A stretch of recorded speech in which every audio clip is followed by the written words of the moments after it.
Halo semuanya, selamat pagi. Kali ini kita melanjutkan materi biologi.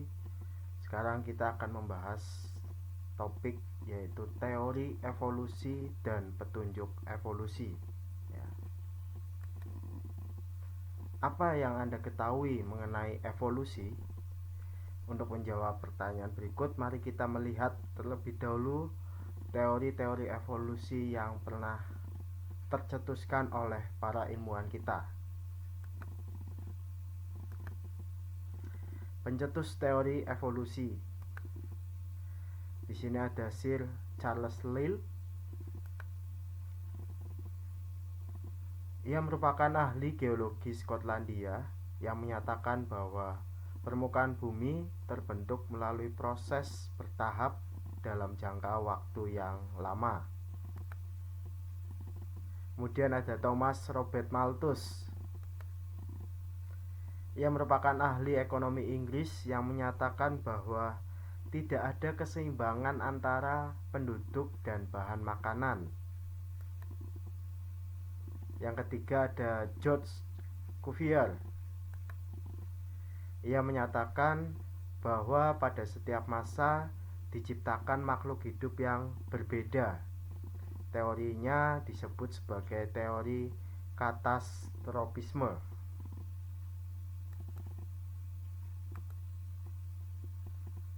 Masih pencetus teori evolusi. Berikutnya ada Lamarck. Lamarck ini merupakan ahli biologi Prancis yang menyatakan bahwa perubahan suatu individu disebabkan oleh lingkungan dan bersifat diturunkan. Jadi penekanannya, poinnya ada di berikut. Perubahan suatu individu disebabkan oleh lingkungan dan bersifat diturunkan kepada keturunannya. Kemudian Charles Darwin atau yang dikenal sebagai Bapak Evolusi menyatakan bahwa variasi makhluk hidup berdasarkan seleksi alam yang mengubah sifat dalam populasi. Hal ini tertulis di dalam bukunya yang berjudul On the Origin of Species by Means of Natural Selection. Berikutnya ada August Weismann. August Weismann menyatakan bahwa sel-sel tubuh tidak dipengaruhi lingkungan. Berdasarkan percobaannya dengan mengawinkan tikus yang dipotong ekornya, menghasilkan tikus dengan ekor yang panjang meskipun telah mencapai generasi ke-21. August Weismann ini teorinya untuk membantah dari teorinya Lamarck ya. Nah, sekarang kita akan melihat lebih dalam terkait dengan teori evolusi dari para tokoh ini, terutama dari ketiga tokoh, Lamarck, Charles Darwin, dan August Weismann. Terkait hal itu, evolusi itu sendiri adalah perubahan komposisi genetik atau genotip pada satu populasi yang berlangsung secara perlahan-lahan dan memakan waktu yang sangat lama. Ya, jadi evolusi itu sendiri adanya perubahan komposisi genetik atau genotip pada satu populasi yang berlangsung secara perlahan-lahan dan memakan waktu yang sangat lama. Nah, sekarang kita akan melihat perbandingan dari teori Lamarck dengan teorinya Darwin. Kalau kalian melihat pada gambar yang saya tampilkan berikut, ilustrasinya di sini ada jerapah. Ya. Teorinya Lamarck ini mengatakan bahwa nenek moyang jerapah mungkin berleher pendek, sehingga jerapah-jerapah ini selalu berusaha untuk mencapai daun-daun yang tinggi. Nah, akibat jerapah-jerapah ini berusaha untuk mendapatkan makanannya, lehernya seringkali tertarik hingga memanjang. Nah, pada akhirnya keturunan berikutnya akan memiliki leher yang panjang dari nenek moyangnya. Ini menurut Lamarck. Jadi akibat seringnya digunakan lehernya untuk mendapatkan makanan yang tinggi, leher jerapah tersebut menjadi memanjang, dan keturunan berikutnya leher jerapah lebih panjang dari nenek moyangnya. Kalau Darwin berbeda. Kalau Darwin mengatakan bahwa kemungkinan nenek moyang jerapah itu ada yang berleher panjang, ada yang berleher pendek. Jadi adanya variasi, ya, ada yang berleher panjang, ada yang berleher pendek. Kemudian yang berleher pendek ini akan mati. Mengapa bisa mati? Karena tidak bisa mendapatkan makanannya dari dedaunan yang tinggi, yang berada di pohon yang tinggi. Hanya jerapah yang berleher panjang saja yang tetap hidup dan menghasilkan keturunan baru, sehingga pada akhirnya hanya jerapah berleher panjang saja yang mempunyai kelangsungan hidup, ya. Dari ilustrasi ini bisa kita lihat, ya, yang lebih logis dan lebih masuk akal, ya. Ya, ini masih terkait dengan perbandingan antara Lamarck dan Darwin. Lamarck beranggapan bahwa nenek moyang jerapah berleher pendek, kemudian untuk mencapai makanannya yang tinggi, lehernya akan digunakan terus menerus, ya, sehingga menjadi panjang dan bisa mendapatkan makanannya. Kemudian memiliki keturunan yang sudah berleher panjang. Tapi kalau Darwin tidak. Darwin beranggapan bahwa nenek moyang jerapah itu ada yang berleher pendek dan ada yang berleher panjang. Ini akibat adanya variasi, ya. Sehingga bagi jerapah yang berleher pendek itu akan mati dan punah, dan yang masih bertahan hidup adalah jerapah yang berleher panjang. Nah, terkait dengan variasi dari teori Charles Darwin, yang salah satu poin utamanya adalah terkait dengan seleksi alam. Hal ini dia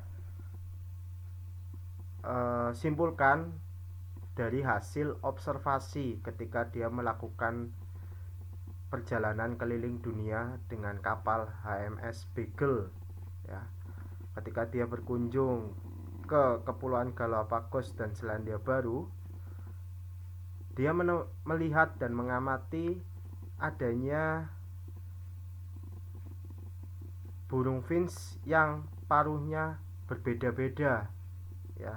Jadi bisa kalian lihat dari gambar ini, burung finch yang dia temukan ketika di Kepulauan Galapagos ternyata memiliki paruh yang berbeda. Hal ini akibat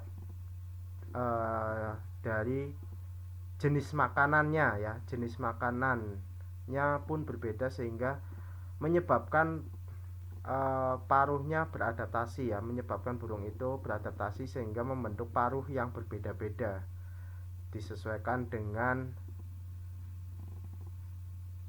makanan atau habitat yang berbeda, ya. Ini adanya variasi dari paruh burung finch, ya. Nah, dari itu Darwin beranggapan ini bahwa adanya variasi akibat dari seleksi alam itu sendiri, ya.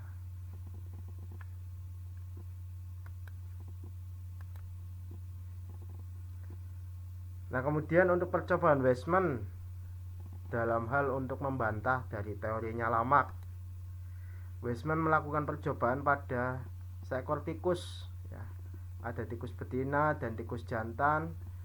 Kemudian masing-masing ekornya dipotong. Ketika ekornya masing-masing sudah dipotong, ternyata keturunan yang dihasilkan atau anaknya tetap memiliki ekor yang panjang. Tidak, kalau sesuai dari teorinya Lamarck, harusnya kan menghasilkan keturunan dengan tikus yang tidak memiliki ekor karena induknya ekornya sudah dipotong, tetapi ini tidak terjadi. Ya, maka dari itu Weismann menyimpulkan bahwa perubahan sel-sel tubuh akibat pengaruh lingkungan ini tidak bisa diwariskan kepada keturunannya. Evolusi itu sendiri menyangkut pewarisan gen-gen melalui sel-sel kelamin. Evolusi berkaitan dengan gejala seleksi alam terhadap faktor-faktor genetik. Hal ini menguatkan dari teori yang dicetuskan oleh Darwin. Itu terkait dengan teori-teori evolusi. Kemudian kita akan melihat, sekarang keseimbangan Hardy-Weinberg atau hukum Hardy-Weinberg. Hardy-Weinberg ini menyatakan bahwa frekuensi alel atau gen dalam populasi itu tetap stabil dan berada pada keseimbangan di tiap generasinya. Nah, ini dia rumuskan pada rumus berikut. P plus Q sama dengan 1, P kuadrat plus 2PQ plus Q kuadrat sama dengan 1. P di sini adalah gen dominan ya. P di sini gen dominan, sedangkan Q ini adalah gen resesif. Kalau P kuadrat itu alel dominan, sedangkan Q kuadrat itu alel resesif. Nah, sekarang kita akan melihat ya, contoh soal terkait dengan hukum Hardy-Weinberg itu sendiri. Nah, sekarang kalian perhatikan contoh soal yang saya tampilkan berikut. Di dalam populasi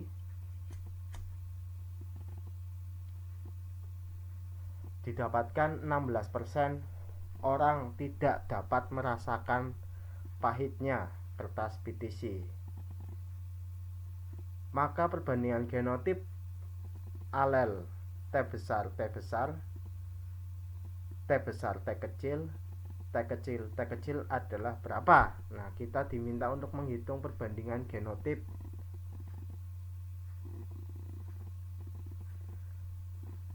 Untuk genotip bukan perasa BTC, ini kita simbolkan T kecil T kecil. Kenapa? Karena dia resesif ya, karena dia ini resesif. Resesifnya dilihat dari ini, dia tidak dapat merasakan pahitnya. Nah, jadi untuk populasi dengan orang yang bisa merasakan pahit kan memiliki keunggulan. Dominan itu kan selalu unggul. Ini kita simbolkan P kuadrat atau 2PQ. Nah, karena kita sudah tahu untuk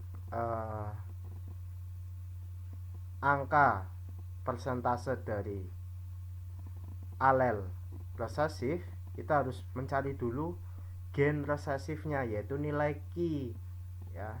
Nilai Q itu didapat dari Q kuadrat sama dengan akar 0,16.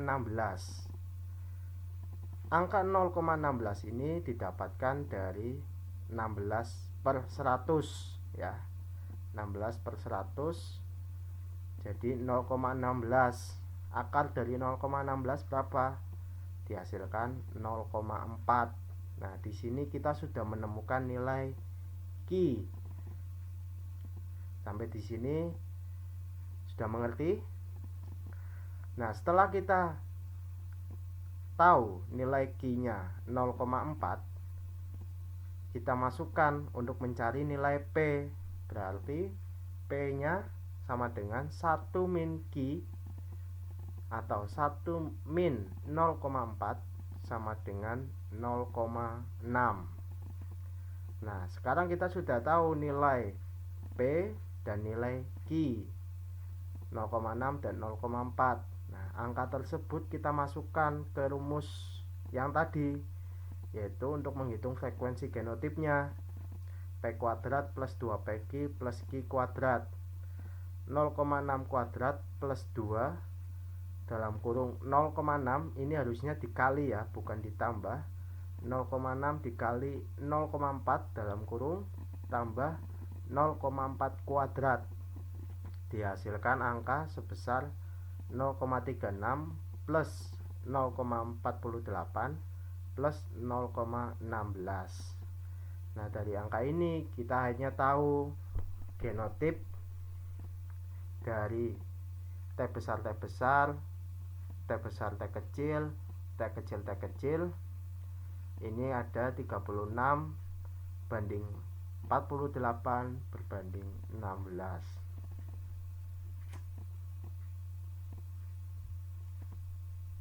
T besar ini adalah alel dominan homozigot ya. Untuk T besar T kecil, alel dominan heterozigot karena berbeda gennya.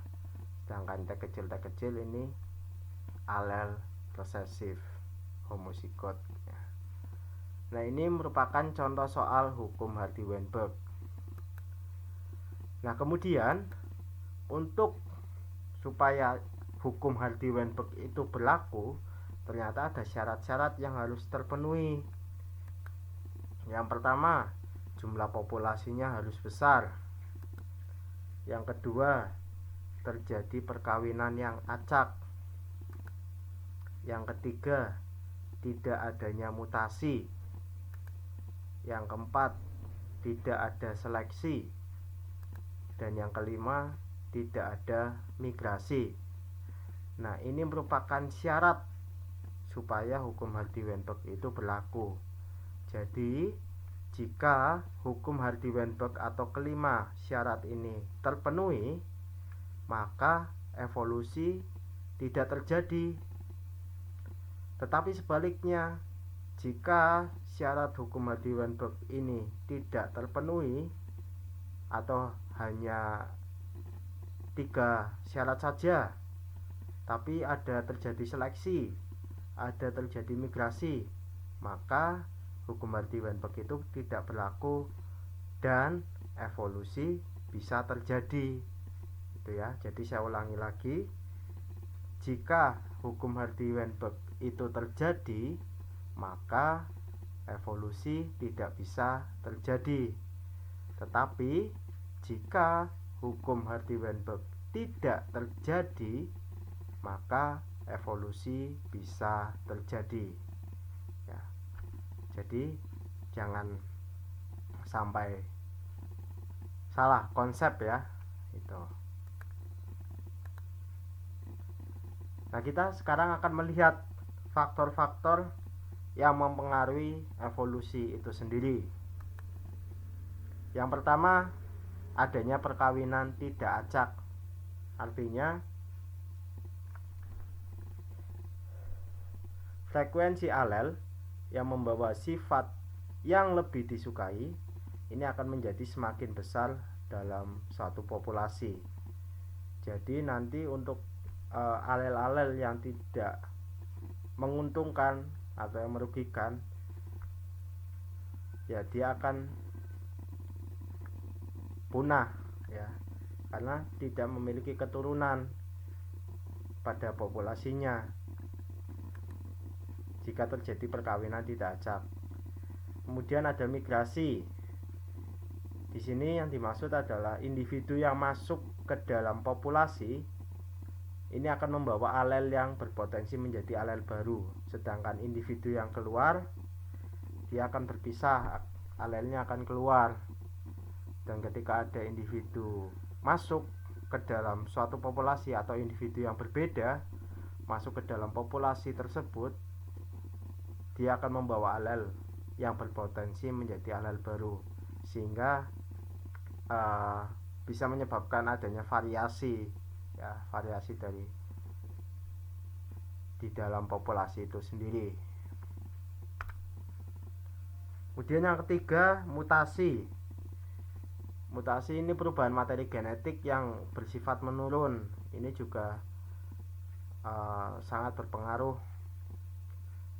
terkait dalam evolusi. Dan poin keempat adalah adanya seleksi alam. Organisme yang dapat menyesuaikan diri ini bisa bertahan hidup, sedangkan organisme yang tidak bisa menyesuaikan diri, dia akan punah atau dia akan berpindah ke lingkungan yang sesuai. Ya. Jadi organisme yang bisa menyesuaikan diri dengan lingkungannya, dia akan bisa bertahan hidup. Tetapi untuk organisme yang tidak dapat menyesuaikan diri dengan lingkungannya, dia akan punah atau dia akan berpindah mencari lingkungan yang sesuai. Ini merupakan faktor-faktor yang mempengaruhi evolusi.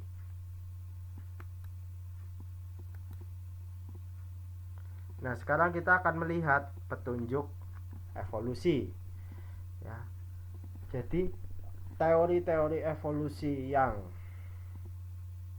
pernah ada itu tidak hanya keluar begitu saja, tetapi ada beberapa petunjuk ya sebagai acuan, sebagai bukti, dan itu umumnya merupakan dari hasil observasi. Yang pertama, ditemukannya fosil. Fosil ini merupakan sisa-sisa makhluk hidup yang telah membatu. Untuk ilmu yang mempelajari fosil itu sendiri namanya adalah paleontologi. Ya, ilmu yang mempelajari fosil itu adalah paleontologi. Dengan ditemukannya fosil, kita bisa tahu makhluk hidup yang hidup pada masa lalu. Ya, bisa kita teliti strukturnya, morfologinya. Nah, itu menjadi bukti dalam evolusi ya, ditemukannya fosil. Nah, fosil yang terlengkap yang pernah ditemukan itu adalah fosil kuda. Nanti kita akan melihat ya fosil kuda dari masa ke masa. Kemudian petunjuk evolusi berikutnya ada homologi dan organ analogi tubuh. Nah, struktur morfologi makhluk hidup ini dapat menjadi petunjuk dari struktur fisik nenek moyangnya. Makhluk hidup yang memiliki persamaan struktur bisa saja berasal dari keturunan yang sama. Nah, terkait hal itu, homologi itu sendiri adalah struktur tubuh memiliki bentuk asal yang sama tetapi fungsinya berbeda.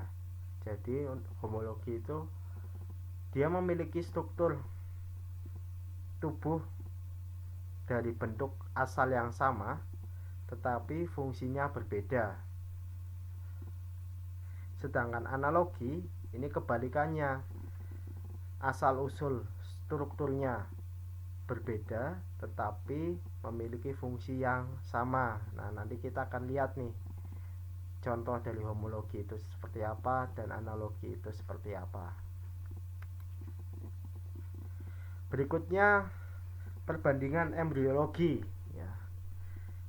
Jadi semakin banyak kesamaan yang ada pada embrio, bisa dikatakan bahwa semakin dekat hubungan kekerabatan dari organisme tersebut.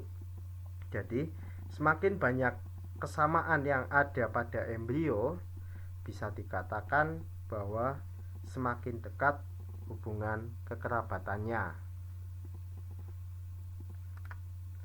Petunjuk berikutnya ada seleksi alam yang teramati ya. Untuk seleksi alam yang teramati ini bisa kita lihat dari populasi Biston betularia atau yang biasa disebut ngengat ya. Nanti ada gambarnya untuk terkait dengan seleksi alam yang teramati. Karena kalau kalian ketahui bersama, untuk evolusi itu sendiri sangat sulit ya, sangat sulit untuk diamati ya.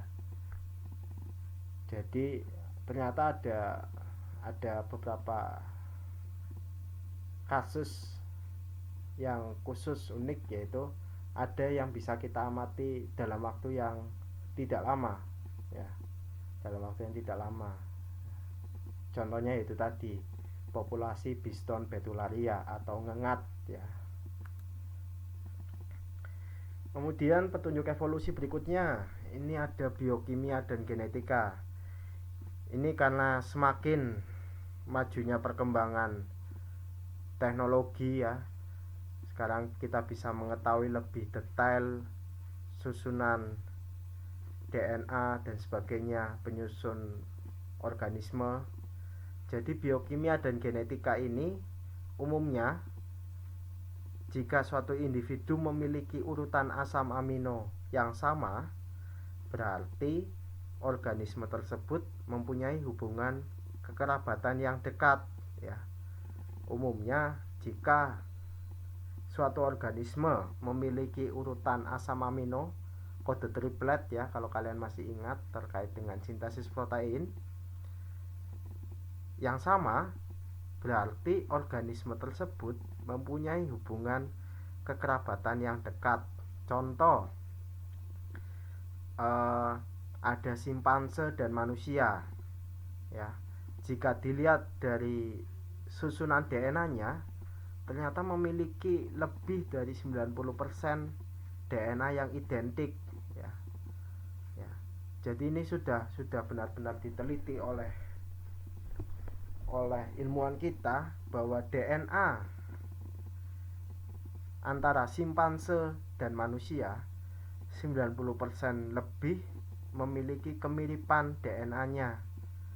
Jadi dari situ bisa dikatakan bahwa kekerabatan antara manusia dengan simpanse itu memiliki hubungan kekerabatan yang dekat. Tetapi bukan berarti manusia itu berasal dari simpanse, bukan.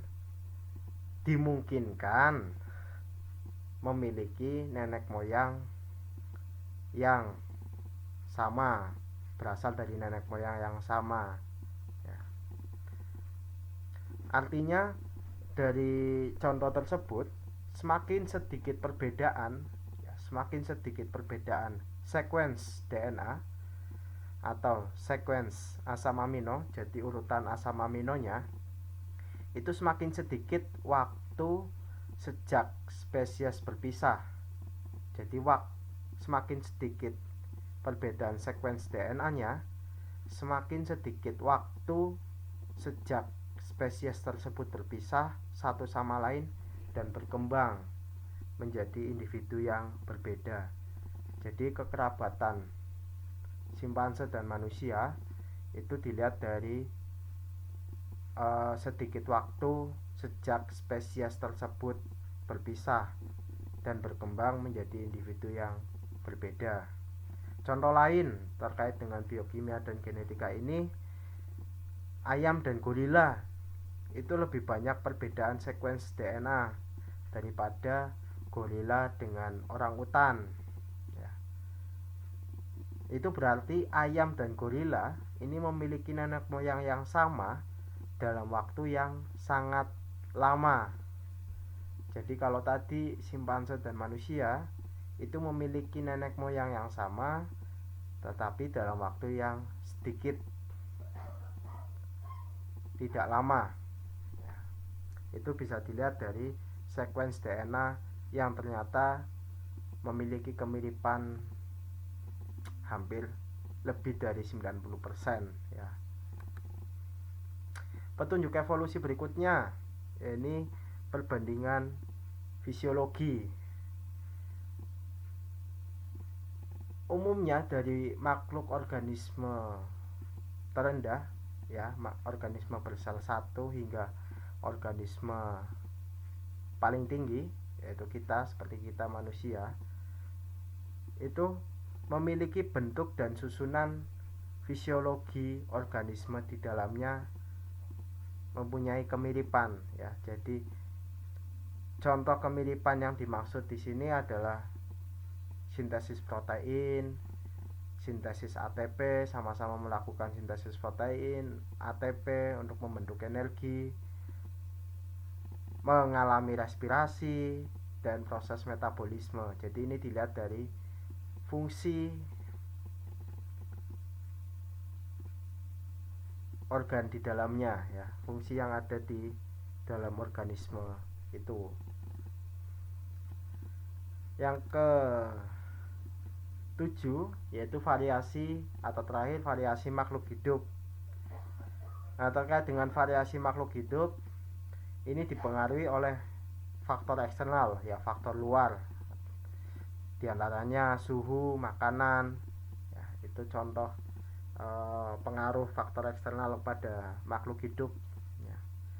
Apabila organisme mengalami perubahan karena berada di tempat yang berbeda dari asalnya atau dari awalnya, organisme tersebut akan mengalami perubahan yang mutlak seiring dalam perkembangannya ya. Jadi akan berbeda dengan nenek moyangnya ketika organisme itu berada di tempat yang berbeda dari awalnya. Ketika sudah memasuki habitat yang baru, terus kemudian dia bisa berkembang di habitat yang baru, dia akan mengalami perubahan yang mutlak ya.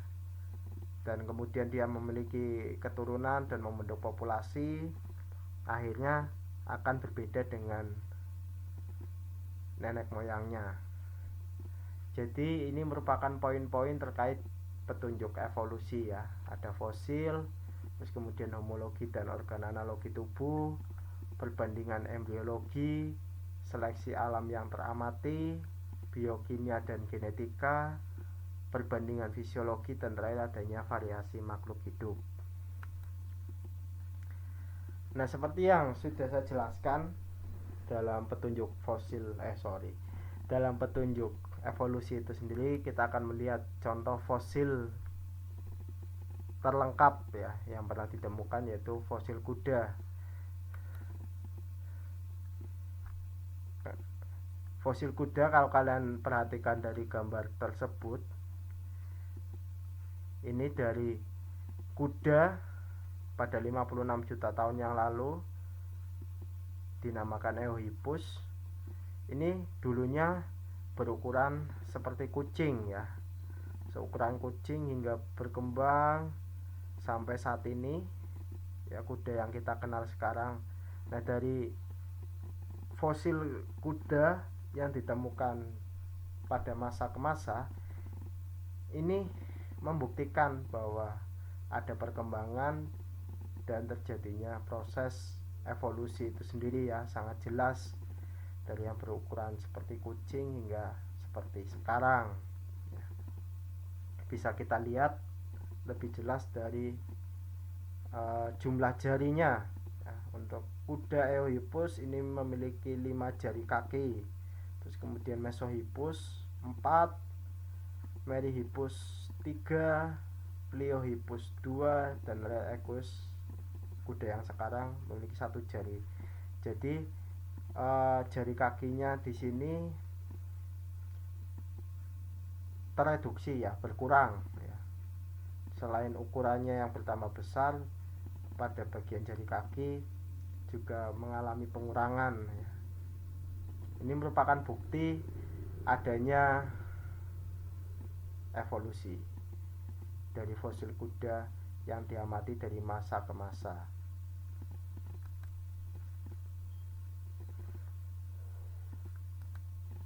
Nah, kemudian terkait tadi homologi dan analogi. Kalau analogi itu kan dia memiliki struktur yang berbeda, asal usul struktur yang berbeda, tetapi memiliki fungsi yang sama. Jika kalian perhatikan ya, serang insekta, burung, kelelawar ini kan fungsinya sama, yaitu untuk terbang, tetapi struktur bentuknya ini berbeda. Memiliki kemiripan fungsi yang sama untuk terbang, tetapi strukturnya berbeda. Ini analogi. Sedangkan homologi ini struktur asalnya sama, tetapi fungsinya berbeda. Di sini bisa kalian lihat ada tangan manusia, kaki kucing, terus paus, sirip, kelelawar ya. Struktur bentuk asalnya sama ya. Ada humerus, sama-sama. Jadi struktur bentuknya ini sama, tetapi fungsinya berbeda ya. Tangan manusia, kaki kucing, paus, dan kelelawar ya. Jadi homologi itu memiliki asal usul struktur bentuk yang sama, tetapi fungsinya berbeda. Nah, terakhir yaitu perbandingan embriologi. Kalau kalian perhatikan ya, dari organisme ikan sampai manusia ini memiliki kesamaan ya, memiliki kesamaan embrio, tetapi dalam perkembangannya ternyata menjadi organisme yang berbeda ya. Embrionya bentuknya sama, tetapi dalam perkembangannya menjadi individu yang berbeda. Jadi itu merupakan materi teori evolusi dan petunjuk evolusi. Terus kemudian saya juga ingin meluruskan ya, mungkin di antara kalian masih ada yang berpendapat bahwa teori Darwin sangat mencengangkan ketika disimpulkan bahwa manusia berasal dari kera. Yang perlu diingat bahwa Darwin tidak pernah menyebutkan secara spesifik ya, tidak pernah menyebutkan secara spesifik bahwa manusia itu berasal dari kera. Jadi itu yang perlu digarisbawahi terlebih dahulu. Darwin hanya menyimpulkan bahwa spesies yang ada pada saat ini ya, spesies yang ada pada saat ini berasal dari spesies yang dulu pada masa lalu. Artinya antara manusia dan kera dimungkinkan ya, sekali lagi dimungkinkan berasal dari nenek moyang yang sama, tetapi bukan berarti manusia itu berasal atau berawal dari kera, bukan. Dimungkinkan berasal dari nenek moyang yang sama. Hal ini bisa dijelaskan lebih lanjut tadi pada biokimia dan genetika ketika dilihat sequence DNA-nya, ternyata kemiripannya sangat dekat ya. Jadi kan bisa dibilang bahwa mereka memiliki nenek moyang yang sama dalam waktu yang tidak lama ya. Jadi spesiesnya berpisahnya sedikit waktu dan berkembang menjadi individu yang organisme yang berbeda. Oke, itu saja untuk materi penjelasan. Ada satu lagi terlewatkan ternyata. Iya, tadi di awal pada petunjuk evolusi ada seleksi alam yang teramati. Contohnya yaitu populasi Biston betularia, yaitu ngengat ya. Kalian perhatikan ini pada gambar yang di atas. Ini ada populasi ngengat putih. Populasinya lebih banyak daripada ngengat yang berwarna gelap. Nah, ini terjadi sebelum terjadinya revolusi industri di Inggris ya. Sebelum terjadi revolusi industri di Inggris, jadi belum banyak industri yang didirikan. Pada waktu itu populasi ngengat berwarna putih ternyata lebih banyak daripada ngengat berwarna gelap. Karena apa? Karena ngengat berwarna gelap ini mudah diketahui oleh pemangsanya, yaitu burung. Tetapi setelah terjadi revolusi industri di Inggris, populasi ngengat yang berwarna gelap ini jauh lebih banyak, sedangkan ngengat yang berwarna terang atau cerah sedikit. Mengapa bisa terjadi seperti berikut? Yaitu tadi karena ngengat yang berwarna gelap ini bisa beradaptasi dengan lingkungannya ya. Semakin banyaknya polusi, ngengat ini tidak mudah dikenali oleh pemangsanya atau predatornya.